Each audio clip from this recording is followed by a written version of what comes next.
Well, g'day, Max here again. Welcome back to the shop. So this will be part 2 in the series of our head rebuild for our Bridgeport milling machine. So yeah, if you didn't watch part 1, we had some issues with the head casting and the quill, and so we had to refit the quill and scrape in the mounting face for the head. So now we can get some of the parts back into the head. So we have a heap of small items here which I've cleaned up and are ready to be reassembled. So this is all the bits for the related to the power feed area. Okay, so the first thing I'm going to install is the new worm gear and shaft for the sideways tilting motion of the head. This is the new shaft that I've cleaned up. There's a new key. That's the old key, and you do have to just file a touch off the top of the key for the correct height for the new gear. I'm replacing the gear. The old gear had this piece broken off it. So yeah, we'll put the new gear on, and it's all held in place by a little dog point set screw. Okay, just a trial test fit with our shaft. Make sure she goes in, no problems.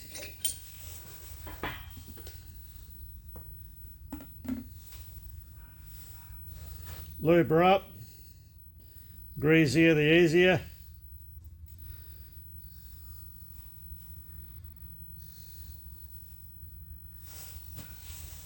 So I'll put in the keyway to the top so I can reference my gear keyway or the worm keyway, 12 o'clock ish, and that's something that I haven't checked in there, is that new worm, the fitment.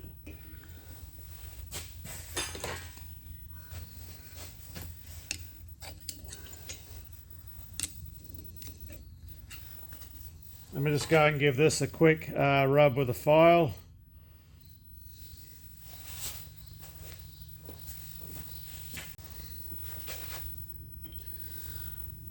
Right, we'll set our worm in. Let's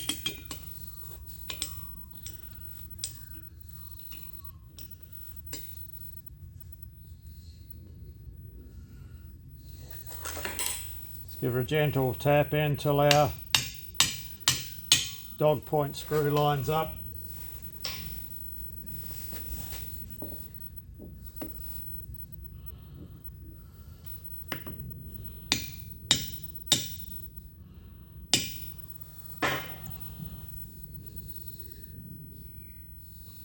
Okay, so with our shaft tapped in, there's this little dog point grub screw goes in there to retain the shaft.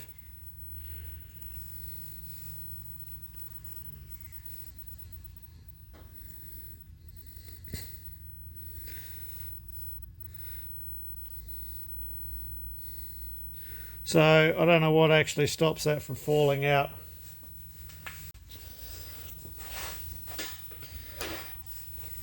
Yeah, so nothing at all stops that from falling out, and you can't tighten it up because it'll bind up on the shaft.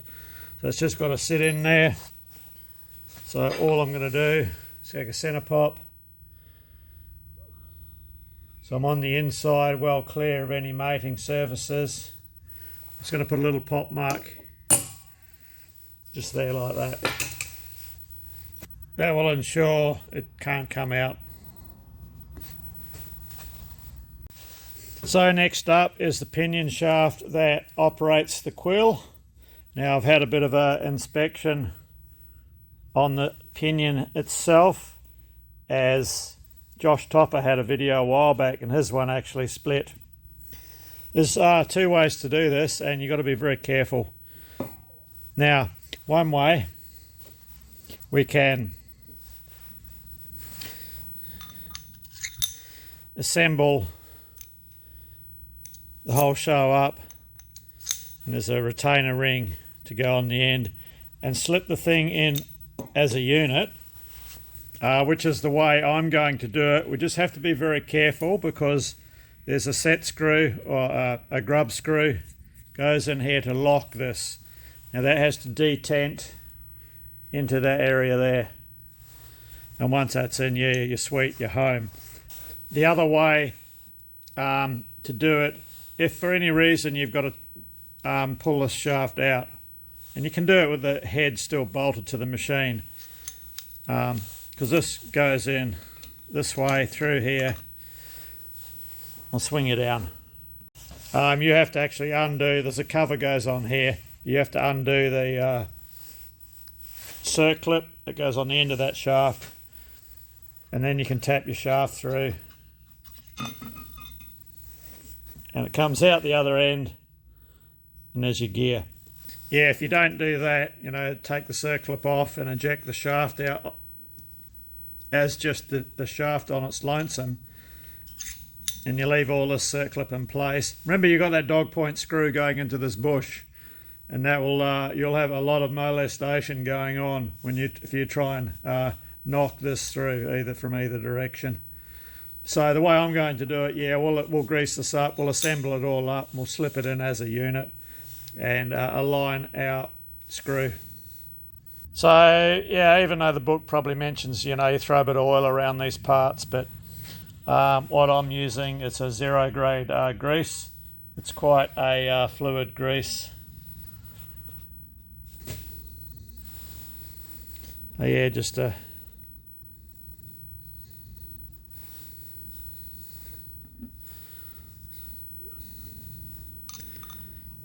and I'll be using this grease throughout the assembly of the entire head. Plenty of it, don't be shy.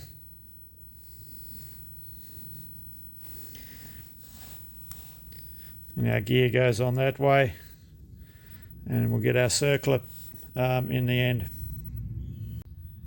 So just using a random hole in the head, which is the quill lock, to hold our shaft in a vertical fashion so we can install the retaining ring.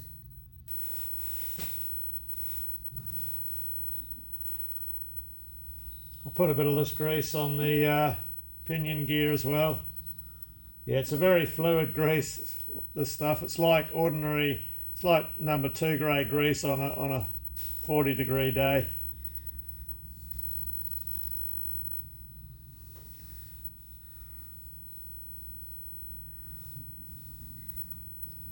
Chuck a bit around the gear as well. Now, so I'm looking for our detent for our set screw, and we want that at the 12 o'clock position.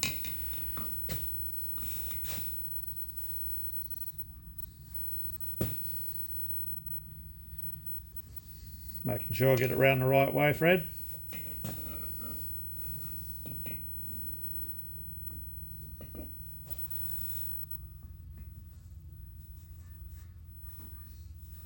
Okay, so I'm going to use my torch now and look down the hole. Bit hard to see, but down on the bottom there you can see the detent. Camera won't focus on that, but it's there. We're in the correct spot. So our locking screw goes in.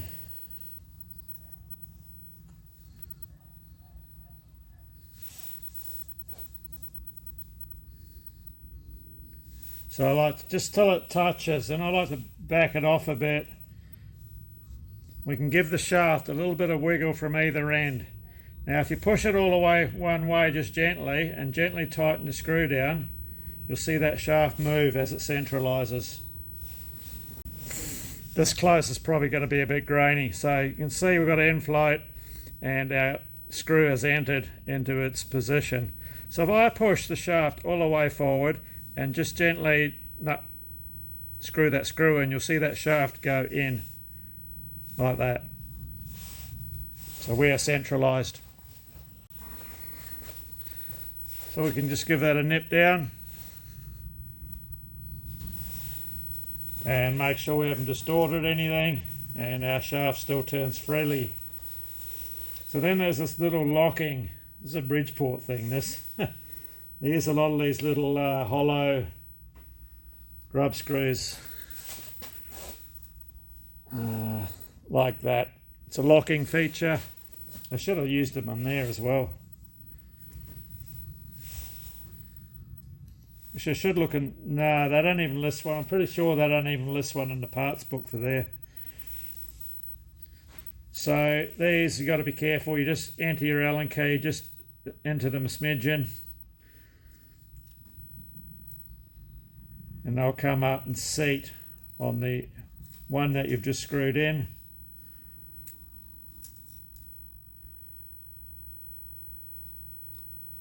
And just a little nip. Double check our shaft, all is well. Cool. Right, we'll tackle the feed gears next. Okay, next part to go in is this worm shaft for the power feed. Now, I didn't disassemble my one, I had no reason to. I just give it a liberal dosing of oil overnight so it can soak in and work its way into the bushing and that. We'll still grease it up. And one thing with the shaft, it has that dimple there, so when we install it we have to line it up with a set screw that locks it through this hole here. Same deal as that other shaft, poke it through till it lines up. So yeah, get a bit of fat on it.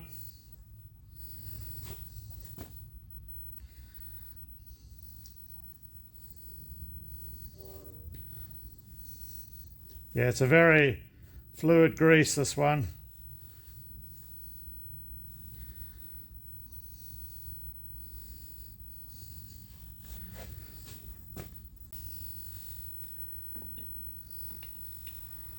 Just making sure our dimple is at 9 o'clock so we can line it up with the hole.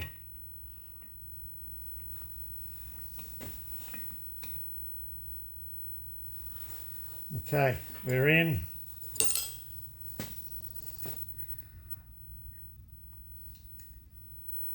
And I'm just feeling around. I'm in the dimple so I can move the shaft in and out, and a rotational amount too.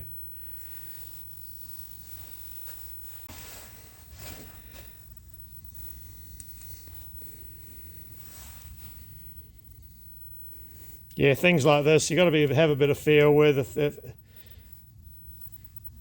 they start feeling weird, you know, you got it wrong.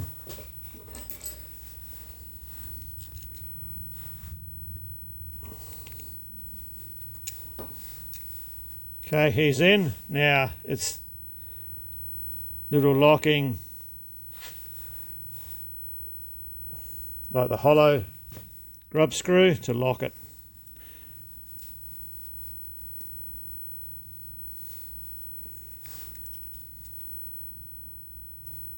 Okay.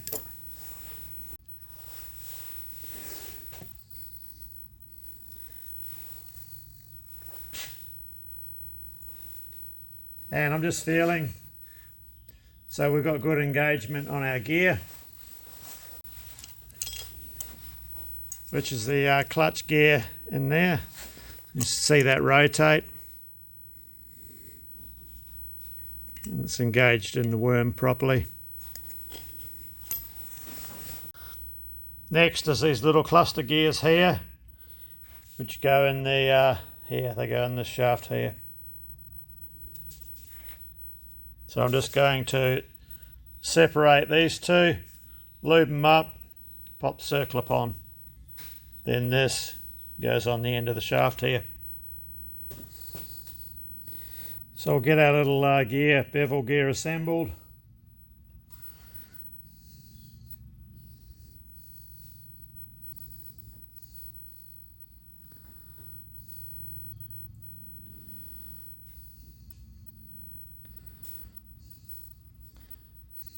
And the circlip, same deal, rounded edge down, flat edge up.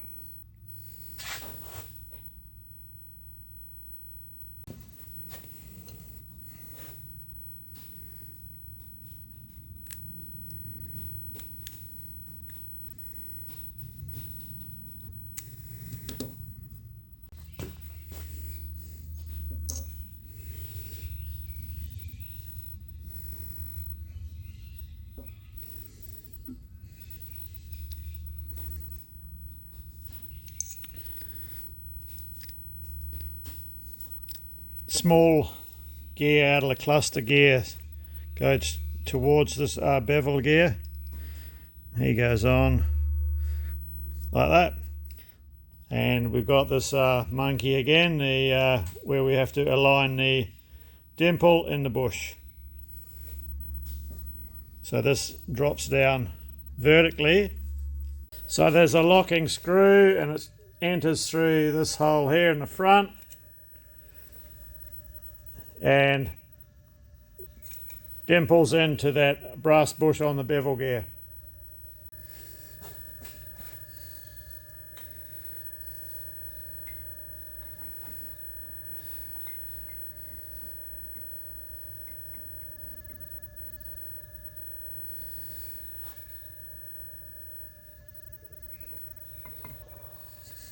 Okay. You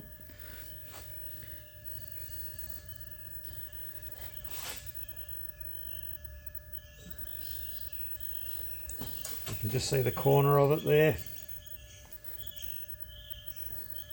So just got to tap that down and a little bit of rotation.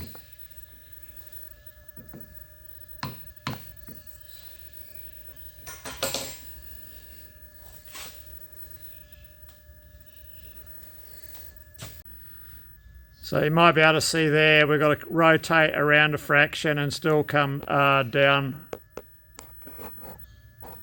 a fraction. I'm going to use a Phillips screwdriver, something I can give a bit of welly to. I think that move there. Okay, we have rotational alignment. We've got to come down about 1 millimetre.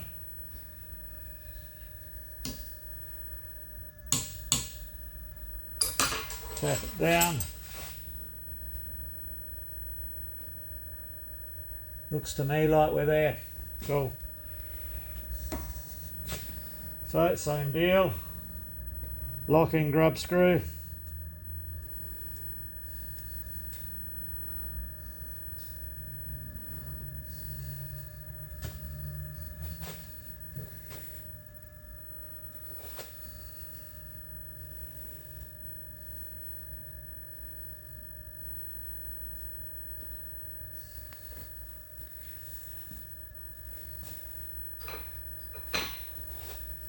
And I've just seen a little shift when I nip that and that bronze bearing as it's seated properly.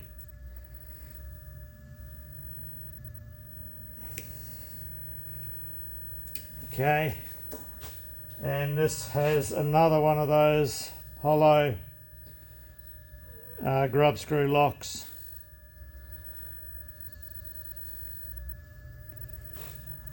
So one thing you've got to be careful with these is that your Allen key doesn't go through and enter into the grub screw that it's locking.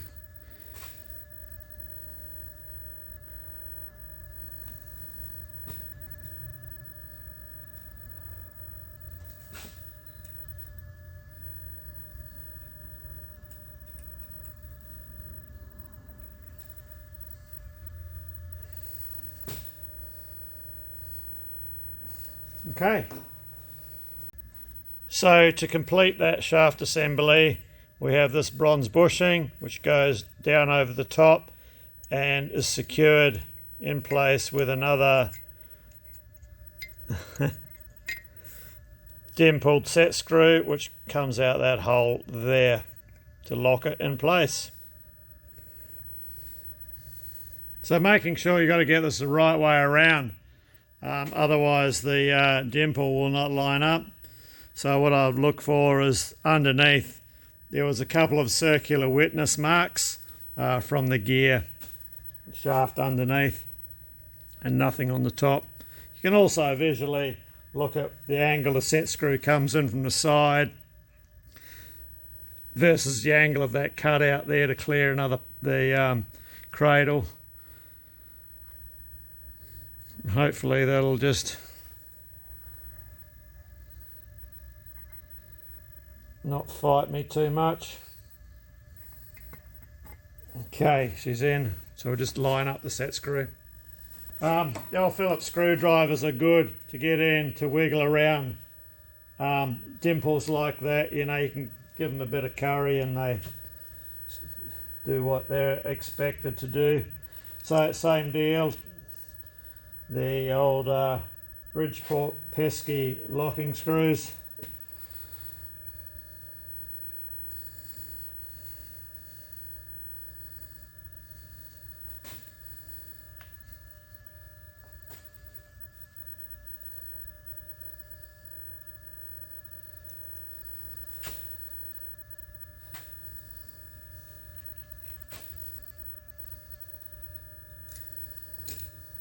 Nip it up, trial rotation, beautiful. And the locking element.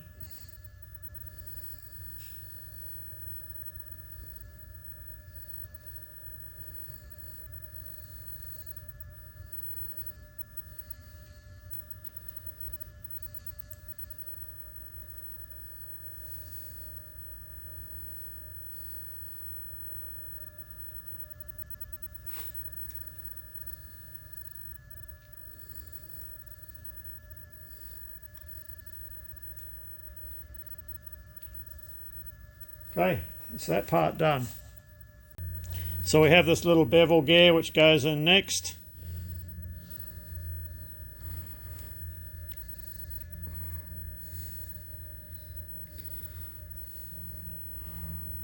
Lube her up.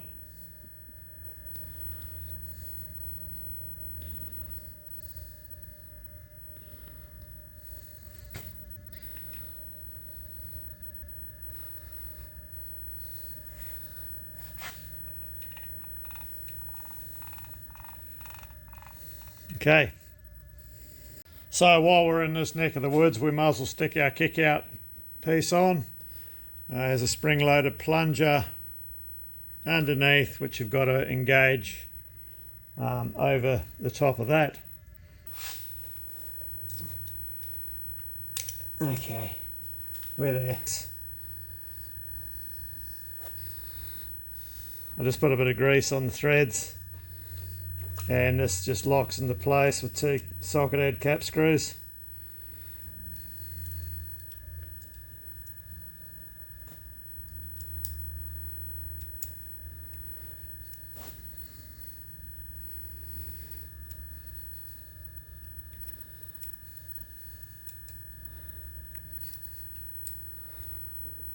And a light nip.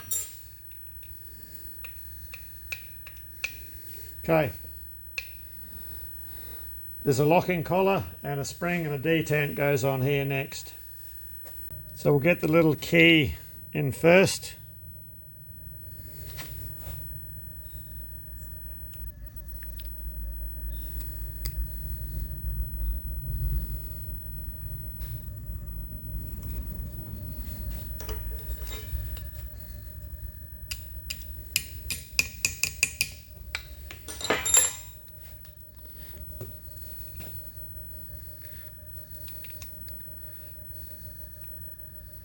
Test fit with the locking collar.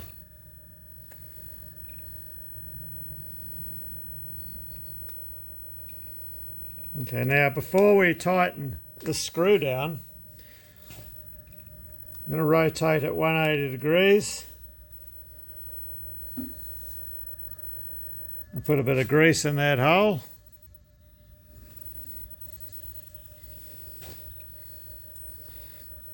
Then we have a tiny ball bearing that I just fucking dropped. Hang on, I've got to go searching. Found it. Only went about 2 feet away. Okay, so that goes into a detent and shaft. And we have this screw, slotted head screw.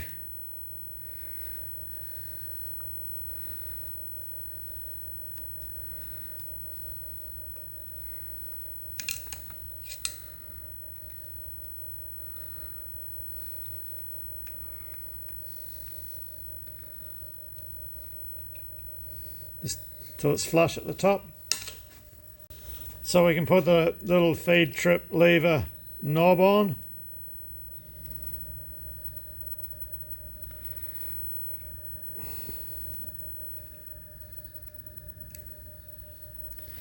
And nip down this screw here. I'll just double check, making sure we have got the correct alignment, which I think.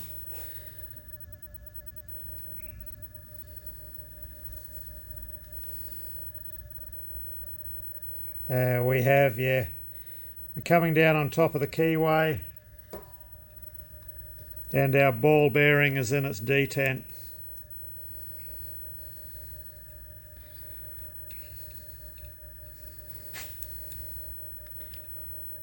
Nip that down. Okay, we should be able to operate our feed trip lever. And what you can do is, like, this screw is supposed to be flush with the top. You can adjust it a bit till it feels, you know, all right. Okay, that's that bit done. So we have one more gear shaft. I'll go and clean this up, and he goes in there and mates with this one here, which slides up and down, and that's where you get your 3 feeds, your 1.5, your 3 and your 6 thou feeds. Okay, so the next part is this cluster gear for the feeds. So I'll just lube her up a bit.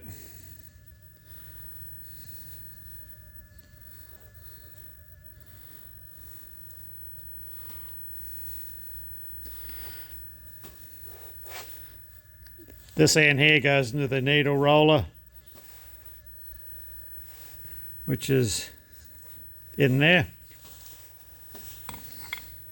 I didn't actually change that one. So it drops down from the top, and you just got to lift these other intermediate gears up until it all sits down and sits you there.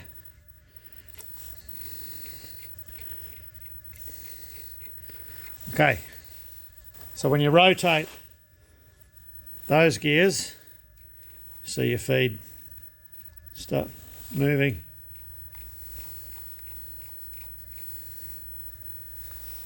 So this bevel gear, nut and washer go on top of that shaft that we've just fitted in there. Before that can go on, we just have to go through this cradle, and this is a gear here that we have to replace. So I'll get this disassembled and cleaned up. Okay, our cradle and shaft assembly. Now, we've reached the stage where the butchers have been. Someone's been into this that shouldn't have been into this. So, on cleaning of the whole assembly, someone has coated this whole thing in silver anti-seize, which in turn had blocked up these 3 oil holes. So, no damage was done there, but what you got to remember, if to the uninitiated, silver anti-seize, we normally use that in harsh environments, earth-moving machines on the cutting-edge bolts and belly guard bolts, and yeah, that sort of thing. Not machine tool parts. You know, there's no reason whatsoever for silver anti-seize to be used on any machine tool parts. You've got CRC, you've got oil, at worst, copper coat grease, you know. Not silver anti-seize. So, okay. So, we have our new gear pressed on, well, pushed on. So the old one, she got a bit butchered up in the dingle. So anyway, new gear on. Now I'm just going to go through this because it's slightly different than what is listed in parts listings for these machines. And then we'll get to the other snafu. So in the parts breakdowns for this area, you have your shaft, your gear, this thick washer. Now mine has this extra washer, and it looks like it's supposed to be there, but it's not in any books. So if you don't put it in, when this other part here, there's a sleeve with a key notch in it and this retaining bushing. If you don't have it in, you end up with a massive amount of end play. So I don't know exactly what's gone on here, but when you put it in, it has a tapered chamfered side up. You just got to make sure this other washer is seated over its key. There's enough key still sticking out the end to engage in this key slot here.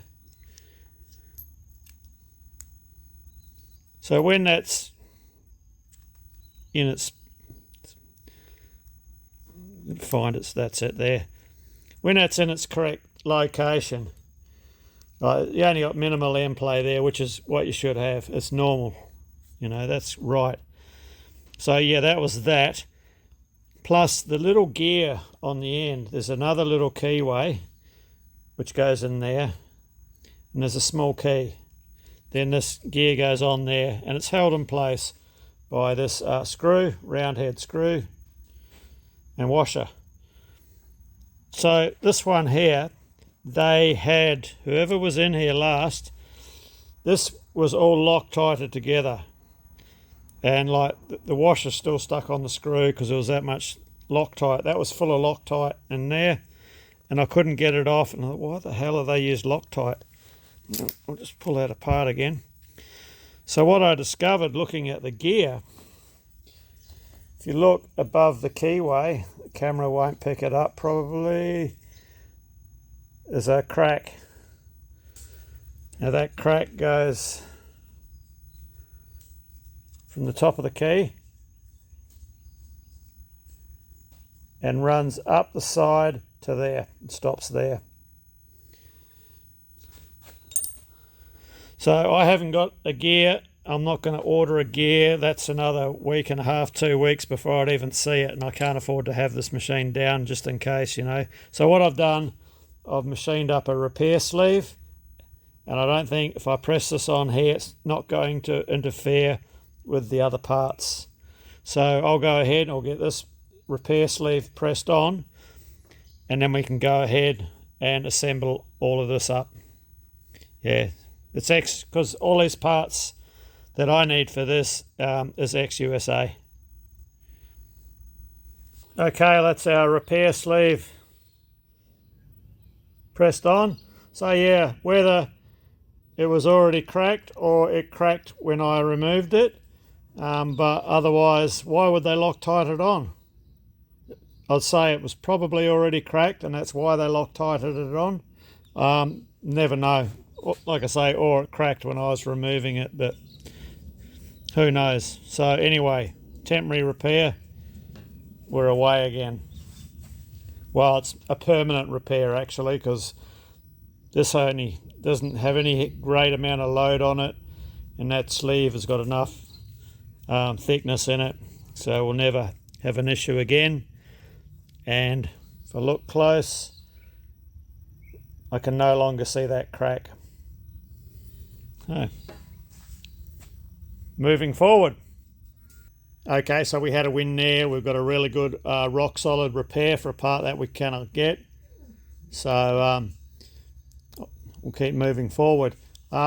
This area here, I'm using oil on the assembly on everything, as all this gets lubricated by oil. There's an oil hole just there, which dribbles through from the oil that gets dribbled on here from the oiler. That was previously blocked off by silver anti-seize. Right, so I'll just assemble this up.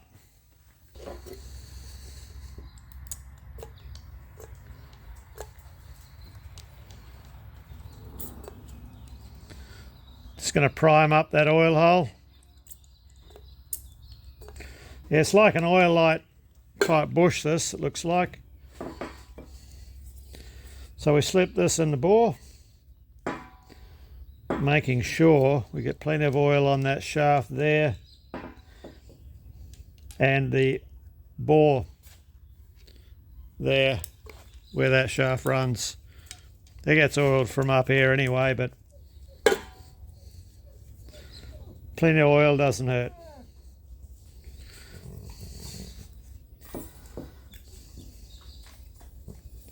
And line up our set screw, locking bolt area.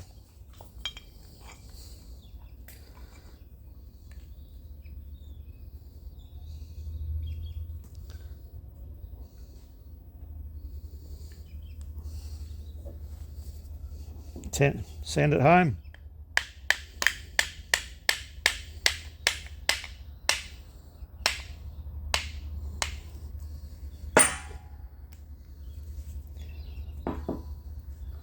A little bit too far.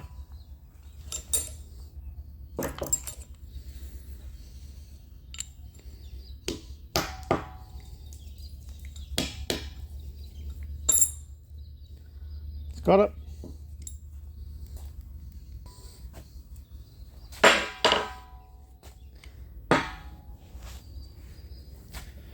It's me bumping the camera again. Okay, get our locking grub screw in.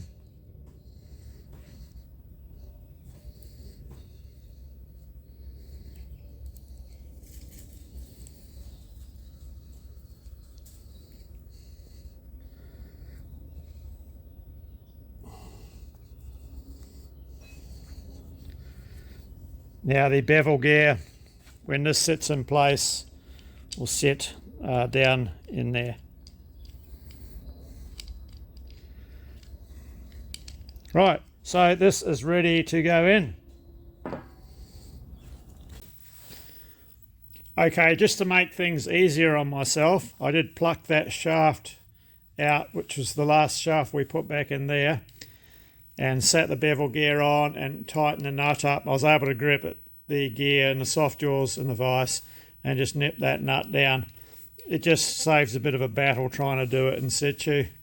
So this can all drop in now. Yeah, so the whole assembly can just drop in the hole. But you got to lift the two gears up underneath. I'll show you. You've just got to jigger this gear below this gear. So you'll just lift this up. Plenty of wiggling.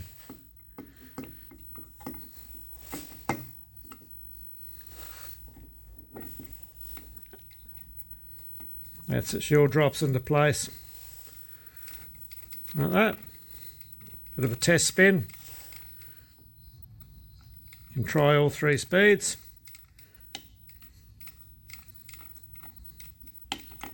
Okay. So we have a locking screw to go in here, which is a dog point screw. It goes into a slot, which I should have showed you but didn't, but I'll take this back out and show you.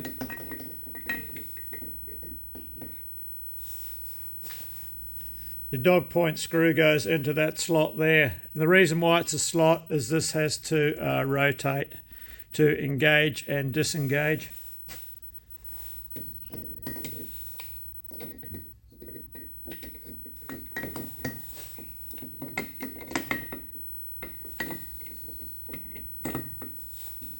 Okay.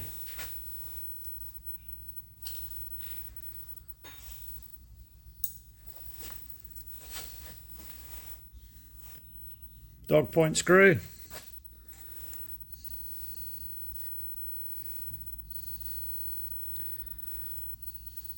Now what you got to do is feel this.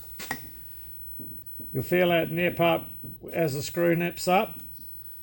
So if I back it off half a turn, frees all this up and prevents this coming up or down. Now there's a locking screw to follow, just a ordinary grub screw. Tightens down onto the dog point. Just give that a bit of a nip. everything's still free. Right. Okay, so we can get our engagement lever in now. This just, I have it in the disengaged section.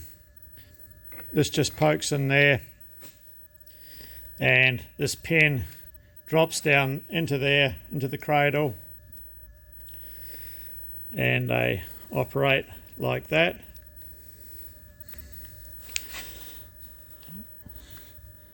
So when this rotates, it will engage, will move the cradle. We'll show you when it's together.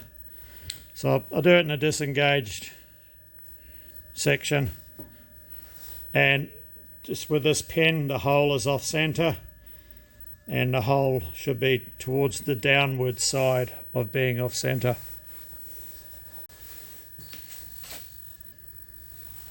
So I'm just going to put a bit of grease on this pin, just in the bore and that, and around the outside. Likewise on the end there where it engages. So if I set this in and sight down, so the pin on here is central to the bore,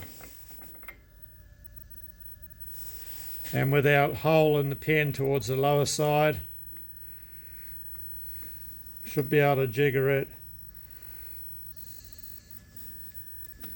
Look at it. Come on, baby.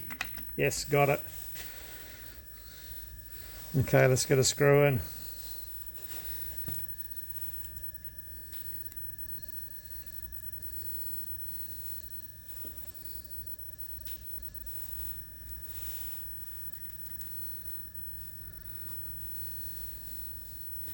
There are a couple of different order of methods you can put all this together. Like you can put your quill in before all of this, and your spring sleeve and all of that as well.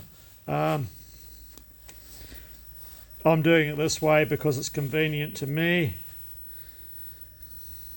It doesn't really make a great deal of difference. I think the main difference it would make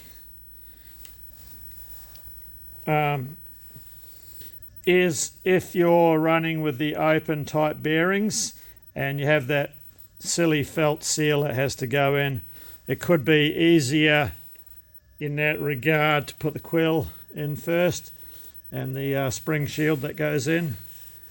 I'll show you when we get to that stage. We'll just nip these up, make sure everything's still free.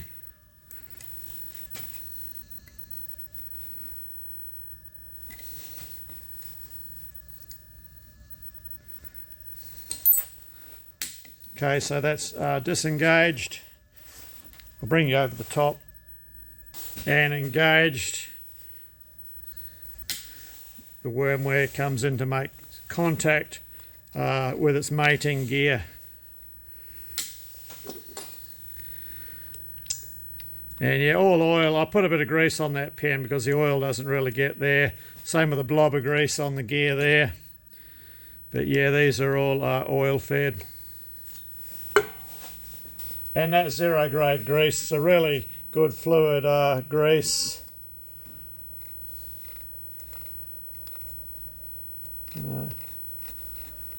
Hangs in there nice, just sort of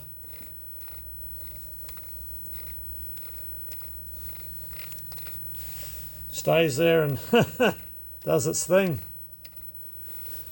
Okay. I think I said at the beginning, I think the recommendation is a grade 1, number 1 grease. That you see it too many times, time and time again. You know, you get the old grease, it dries out pretty quick. So this is just a sliding fork, capsulated fork type arrangement. So there's, as you go through your feed positions, it moves that side to side, well, up and down in the position that it sits, and moves these gears in here in an up and down fashion to engage the different speeds. So we want that sitting at the bottom, and we want to engage our fork on the big gear.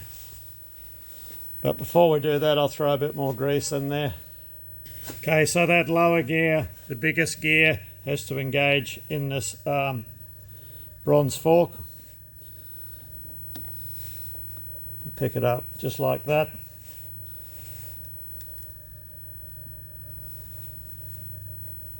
Let's zoom you out a bit.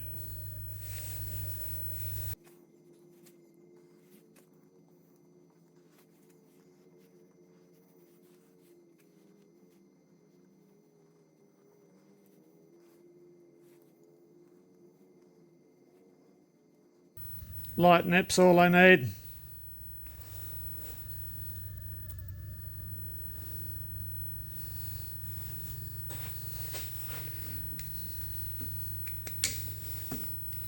Make sure it all works.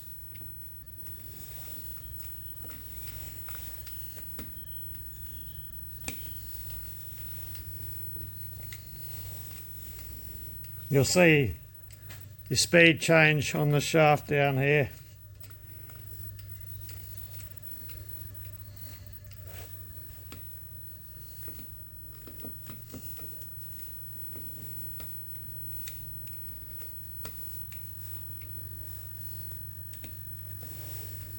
And slower.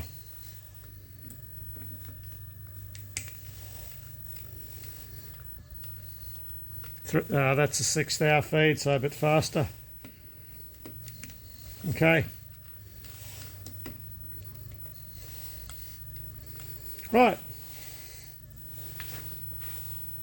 Right, well that's pretty well covered all of the basics, or the basic assembly of getting all our innards back into our Series 1 2J vari-speed head.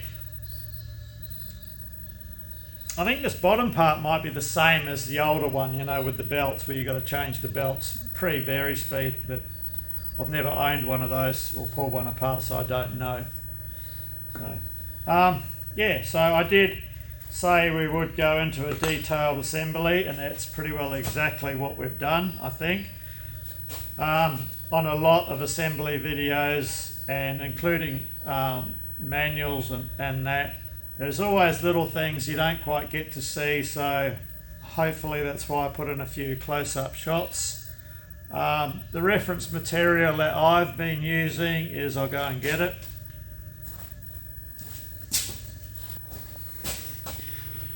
Yeah, well, that's the book that I've been using to reference from. Generally, as far as books go, this one isn't actually that bad.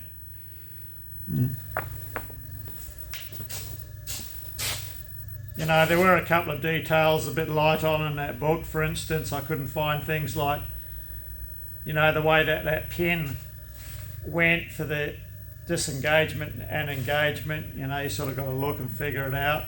But right at that section, I think they put a bit in on the spindle bearings. H&W have a really good series of videos on these heads, which is some pretty good material in that as well. So next time we're going to look, before we put our clock spring and clutch assembly on, we're going to get our quill back in, spindle sorted out, new spindle bearings will be in the following video. So yeah, anyway, cheers, thanks for watching. If you made it this far without dozing off, I did film this in mind to someone with possibly less mechanical experience than myself, who's attempting to do a job like this themselves at home. So as I said earlier, there are different methods, different order you can assemble these things, and this is the way that I'm doing it, because I have the machine here. We can assemble this up, put this on the machine, and then worry about the drives and all that, because they can go on later. Don't get confused with some methods shown by shops, because they may be assembling a head that will just go and sit on a shelf, and therefore they will assemble slightly different order and complete the whole thing, motor and all. It's just horses for courses, depending on what the things or where it's going to go. Either straight on your own machine. If it is, you can do it the way I'm doing it here. That way you don't have a big heavy lump, one head to lift on, or shop would do it and put it on the shelf for an upcoming rebuild on something, I don't know. But anyway, cheers. See you next time.